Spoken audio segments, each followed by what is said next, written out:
Nomor satu teman-teman, kuncinya ternyata setelah saya telusuri, setelah saya cek di berbagai sirah gitu kan, juga hadis, Al-Quran, kisah kawan dan segala macam adalah di hijrah teman-teman. Jadi kunci pertama kalau Anda pengen dapat rezeki adalah lakukan hijrah total. Apa? Hijrah total. Ada totalnya ya, bukan setengah-setengah artinya. Ya. Apa itu hijrah setengah-setengah? Hijrah yang datang ketika ada untungnya saja. Ya. Hijrah yang dilakukan pada saat ada benefitnya saja. Itu hijrah yang setengah-setengah. Atau hijrah yang karena ikut-ikutan. Sejujurnya saya sekarang melihat fenomena yang terjadi saat ini secara pribadi seorang dewa, banyak orang sekarang melakukan hijrah ya. Bahkan sampai dibuatin yang namanya pemuda hijrah. Mana pemuda hijrah? Iya, pemuda hijrah kan? Berarti yang hijrah yang anak-anak muda, harusnya dibuatin juga orang tua hijrah gitu. Ya, orang tua supaya hijrah juga. Nanti jangan sampai masuk pemuda hijrah, usianya udah nggak muda lagi, balik lagi gitu kan. Nah, saya sejujurnya saya senang ya, saya bahagia bersyukur. Kenapa kira-kira bersyukur teman-teman? Karena banyak orang yang akhirnya tersadar untuk kembali ke jalan Allah. Itu poinnya. Ya. Karena banyak orang yang akhirnya tersadar untuk kembali ke jalan Allah. Ya. Coba bayangin teman-teman. Dulu ya. Saya dulu kuliah 2008. Ya. 2008 pada saat saya kuliah. Ngelihat wanita yang berhijab itu langka Pak. Langka. Kemungkinan besar dia pasti orang pengajian. Dia ikutan yang namanya halakoh, dia ikutan yang namanya liko, ikut yang namanya kajian. Yang pakai hijab dulu. Sekarang kita tidak bisa bedain Mbak. Ya, mana wanita yang halakoh, liko gitu kan, mana wanita yang ngaji, mana yang enggak. Karena pakaiannya semua sama. Ya, trennya sama. Hijrah. Ya, hijrahnya apa? Berupa kerudung ataupun hijab syar'i. Betul ya? Dulu sepi, dulu jarang ada yang pakai hijab syar'i, sekarang semua pakai hijab syar'i. Dulu teman-teman ngomongin yang namanya riba, ya ngomongin riba, tahu ya riba ya? Riba itu dulu dikit banget, ya ngomongin riba itu haram, oh itu dikit yang ngomongin. Sekarang di mana-mana ngomong riba haram banyak, ya bahkan saking banyaknya udah menjadi sebuah kebanggaan ketika kita berdakwah di antar pengusaha terutama ngomongin riba itu haram, ya. Dulu ikut kajian itu memalukan, seakan-akan kampungan. Sekarang ikut kajian jadi keren Pak. Ini gara-gara ada shift mungkin ya. Ada shift pemuda hijrah jadi persepsinya beda. Jadi keren gitu. Nah itu yang saya syukuri. Artinya apa? Terjadi perubahan antara dulu dan sekarang. Orang-orang sekarang mulai melek dengan yang namanya kembali kepada jalan Allah. Ya. Namun jujur saya juga khawatir. Ya. Kekhawatirannya kenapa? Khawatir itu semua dilakukan hanya sekedar ikut-ikutan saja. Hanya sekedar tren. Hanya sekedar tren. Ikut gitu kan. Hanya sekedar karena friend. Hanya sekedar karena teman. Diajak kajian. Pada saat sendiri lagi dia tidak hijrah lagi. Ya. Makanya saya bilang hijrahlah hijrah total. Lakukan hijrah total. Apa itu hijrah total? Hijrah yang bukan cuma sekedar ikut-ikutan. Tapi juga karena kesadaran. Hijrah yang ketika dilakukan bukan karena ingin terlihat soleh. Bukan. Yang karena memang dilakukan ingin jadi soleh. Hijrah bukan hanya sekedar di penampilan doang, tapi juga di kelakuan. Hijrah yang bukan hanya sekedar di lisan, tapi juga di amalan. Bukan hanya sekedar di ucapan, tapi juga di perbuatan. Bukan hanya sekedar mengubah yang namanya penampilan dan juga fisik, profesi, katakanlah dari dulunya tukang apa menjadi apa. Bukan hanya sekedar mengubah profesi, tapi juga mengubah visi dan misi. Bukan hanya sekedar mengganti yang namanya substansi hidup gitu ya, eksistensi hidup tapi juga substansi hidup. Dan pastinya bukan hanya sekedar mengubah perasaan ya, tapi juga pemikiran. Banyak sekali kita itu kajian-kajian kayak begini teman-teman, yang disentuh cuma perasaannya doang. Ngajak nangis semua gitu kan. Pas di luar itu nangis lagi. Maksiat lagi jalan gitu kan. Nah, ini kenapa? Karena berawal bukan hanya sekedar bukan dari pemikiran tapi dari perasaan. Makanya saran saya, lakukanlah hijrah total. Loh, apa dalilnya Kang? Banyak. Dan jangan khawatir, ketika teman-teman melakukan hijrah dan itu hijrahnya hijrah total, ya Allah sudah berjanji bahwa ketika orang yang berhijrah akan disediakan rezeki. Rezekinya banyak. Wa may yuhajir fi sabilillah yajid.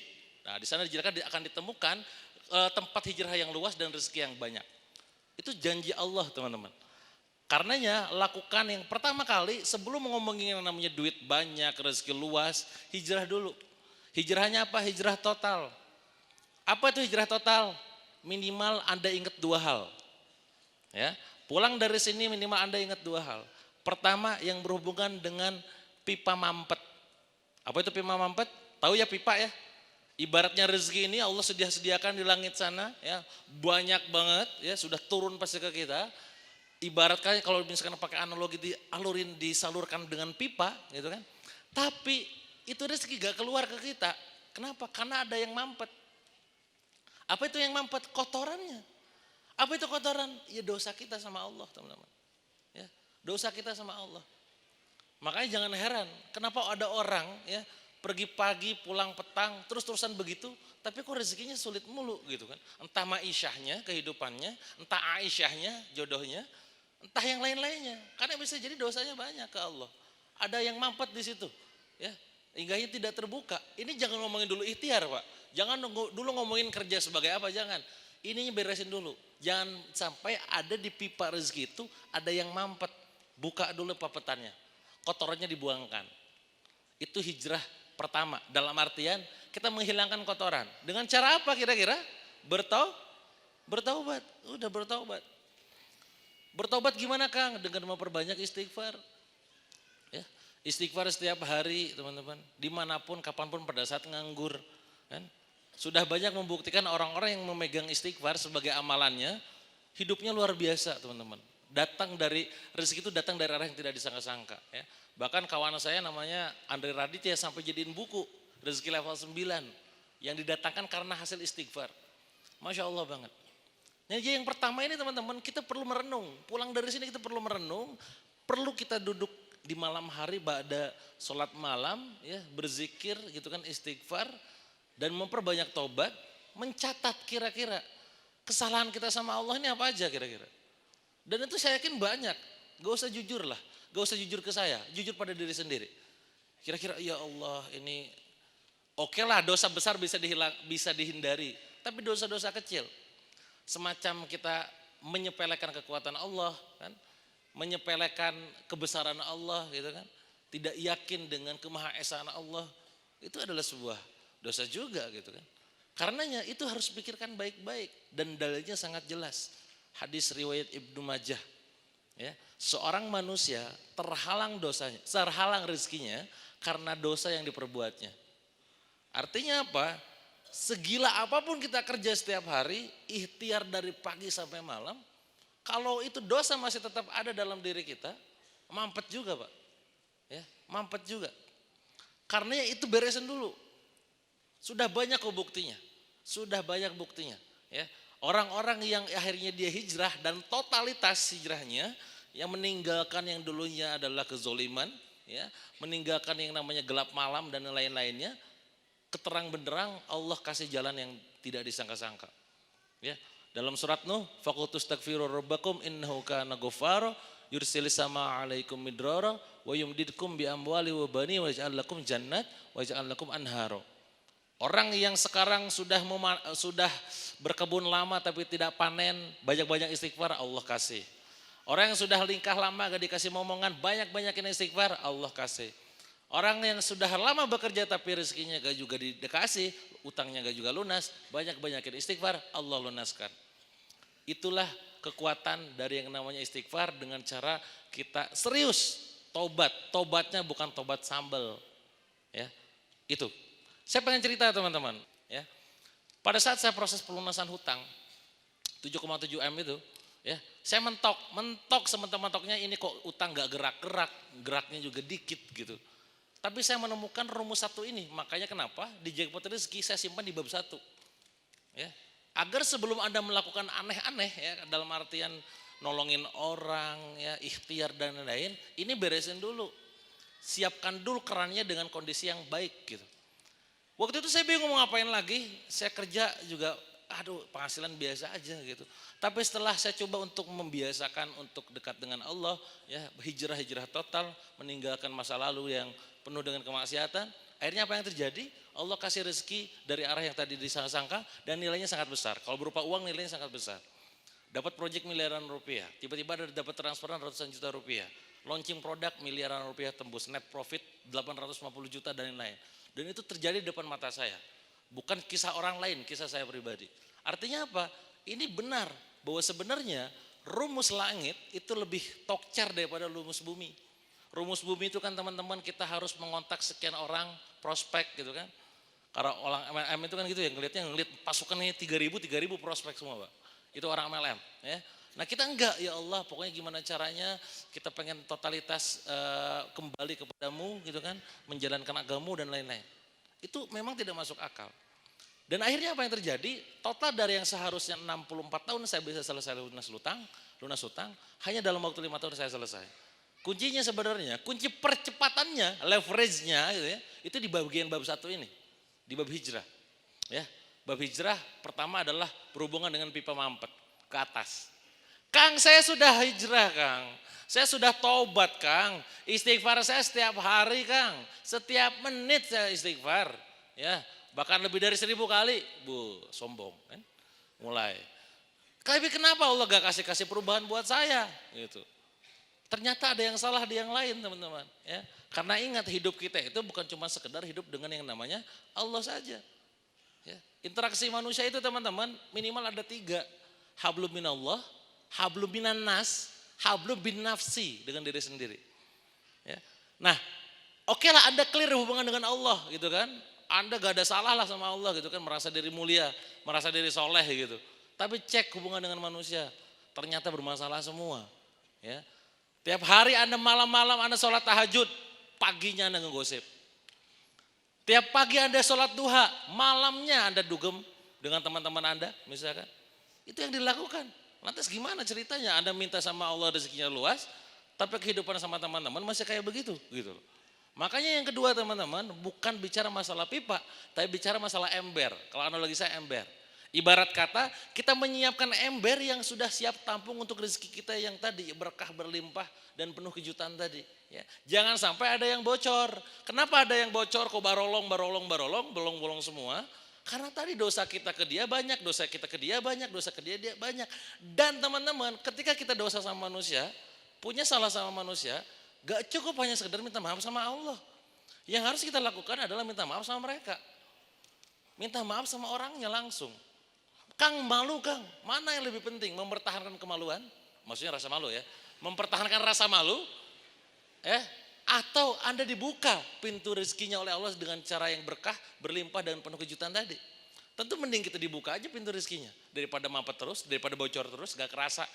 Ya Allah, Anda tiap hari kerja. Kemarin Anda, salah seorang kawan saya teman-teman, kerja 12 tahun. 12 tahun di perusahaan multinasional di Jakarta, Tangerang. Dia cerita, Ana selama kerja 12 tahun, Kang, cuman punya motor. Rumah masih nyicil, mobil masih nyicil gitu kan. Dipikir-pikir kok padahal gaji Kang, dia bilang dia bocorin gajinya ke saya, gajinya lumayan Kang 14 juta sebulan. Kenapa kok gak kerasa kata dia. Dia sekarang baru hijrah, dia baru resign bulan depan. Baru ngajuin bulan ini, bulan depan dia resign. Dia sadar diri Pak. Karena sebenarnya yang menjadi kesalahan terbesar manusia itu, kita itu adalah ketika kita tidak tahu kesalahan kita itu apa Pak. Merasa diri, aku mah udah ngelakuin apapun semuanya udah dilakuin. Wah kan mulai, semuanya udah dilakuin. Kenapa gini-gini? Tuh, manggil ke suami masih dengan sebutan nama. Hei Agus. Wah kan mulai. Ke istri, Siti, tolong ya. Itu kan mulai. Anda tuh ingin membahagiakan suami istri gitu kan. Tapi manggilnya kayak begitu juga gitu. Nah ini gak salah, gak ngerasa salah itu masalahnya. Gak ngerasa salah itu masalahnya. Maka mulai sekarang coba mikir ya Allah. Ke ibu kita kira-kira pernah gak ngomong enggak Kang gak pernah terus nawan. Bung beda sarwa. Imam tadi surat itu teman-teman. Ya jangan manggil. Di surat sudah dijelasin, di ayat Quran sudah dijelasin. Ke orang tua jangan ngomong Ya, kita mah sering gak cuma doang. Dilila-lila gitu kalau mau dititah teh. Segala macam. Nah itu jelas salah. Ke pasangan sama. Ke anak juga sama. Anda sekarang yang cowok, yang Ikhwan, ya, yang sekarang bekerja, ya pagi siang malam bekerja dan berusaha. Ngomongnya Anda nih cerita ke istri Anda, saya berjuang demi kamu. Giliran istri minta, ya yuk kita liburan yuk. Selama ini kita jarang liburan ya. Ah ini ada meeting sama klien. Tuh gak ada waktu Pak. Bohong Anda berjuang demi istri Pak.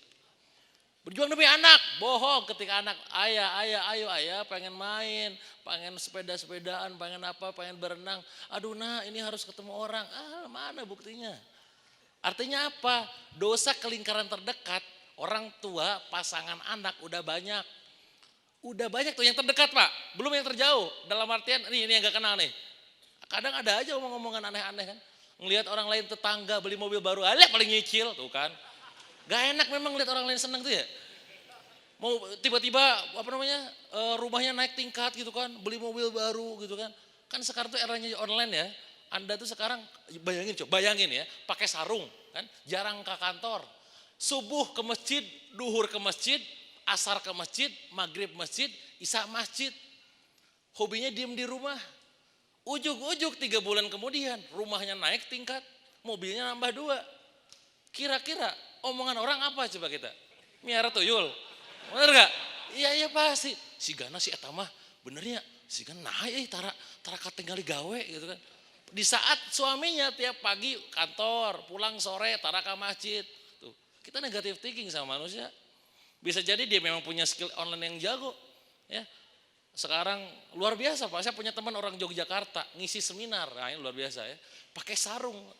Bayangkan ngisi seminar pakai sarung, ngomong kayak begini, underestimate yang lain. Oh ngaremehkan mulai teh. Alah paling eta mah gitu-gitu. Mulai ya. Peserta mulai menggerutu di belakang. Naon eta mah paling eta mah asistena. Padahal megang mic. Assalamualaikum warahmatullahi wabarakatuh. Oh pembicara. Ya Allah ya Robbi gitu kan. Aduh, pas dibuka dashboard iklan Facebook dibuka ceder. Ya Allah ya Robbi miliaran kara-kara rieu tah. Ngerti maksud saya? Orang tuh sekarang sering meremehkan orang yang penampilannya biasa saja. Penampilan pakai kaos gitu kan. Saya sering ngalamin pengalaman pribadi gitu kan. Ada acara saya di Jakarta, pembicaranya 3 orang. 2 orang sudah maju, saya belum maju. Saya pakai kaos gitu kan. Saya masuk tuh dan saya tanpa asisten saya masuk. Maaf Pak, isi daftar hadir dulu gitu kan. Oh iya, isi daftar hadir dulu katanya. Namanya siapa, dari mana ini bukti transfernya. Asem gitu kan, gue bilang gue pembicara gitu kan. Akhirnya panitia yang lain, kita pembicara. Oh salah, sorry. Ya. Pas udah di dalam, Kang minta foto dong katanya. Dengan pede gue udah berdiri. Gitu kan. Bukan Kang bosnya fotoin. Ya Allah ya Robbi. Megang, pembicara satu lagi difotoin, gue yang moto cetrek. Ternyata dia gak tahu gue pembicaranya. Kenapa? Karena manusia Pak seringkali melihat bungkusnya, benar gak? Pakai kaos, alah paling tukang iya. Itu loh. Nah sekarang tuh hal kayak gitu coba sekarang kita perbaiki. Mencoba untuk baik sangka sama orang lain. Ya, oh ini begini, oh ini begini. Oh dia bukan gak suka, mungkin ada yang salah dari kita gitu. Nah itu yang mulai diperbaiki mulai sekarang teman-teman. Itunya dulu. Sebelum ngomongin yang lain, hijrah total dulu. Perbaiki sama Allah dosanya ya. Pipanya jangan sampai ada yang mampet, perbaiki sama manusia. Jangan sampai bocornya banyak embernya. Mulai malam ini coba sambil iseng gitu kan di handphone mikir gitu. Kira-kira dulu pernah ngegosok sendal siapa gitu kan. Pernah ngambil duit siapa, pernah nyakitin siapa, catat nama-namanya ya. Terus kapan Anda jadwalkan untuk datang ke dia, minta maaf ya. Gak ada ceritanya Anda tiba-tiba jatuh miskin gara-gara minta maaf, gak ada ceritanya ya. Kang tapi kan gengsi, udahlah gengsi tidak akan membuat Anda kaya teman-teman. Tapi kalau Anda kaya Anda bergengsi. Anda milih mana? Milih kaya milih bergengsi? Udah minta maaf aja. Biarin aja hina di mata manusia biarin. Anda ditipu Pak, saya ditipu sama partner saya 8 miliar, Anda yang minta maaf. Sok logikanya ya, yang harus minta maaf siapa?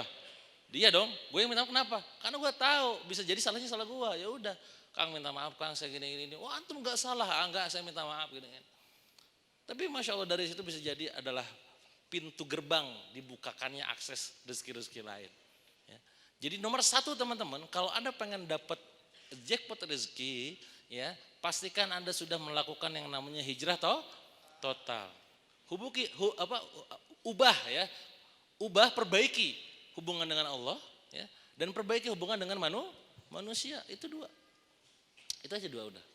Karena kita hidup berhubungan dengan manusia. Sebisa mungkin kita menyenangkan orang lain. Kalau ada yang sudah nikah angkat tangan, yang sudah nikah, Jangan ngaku-ngaku kalau yang belum ya.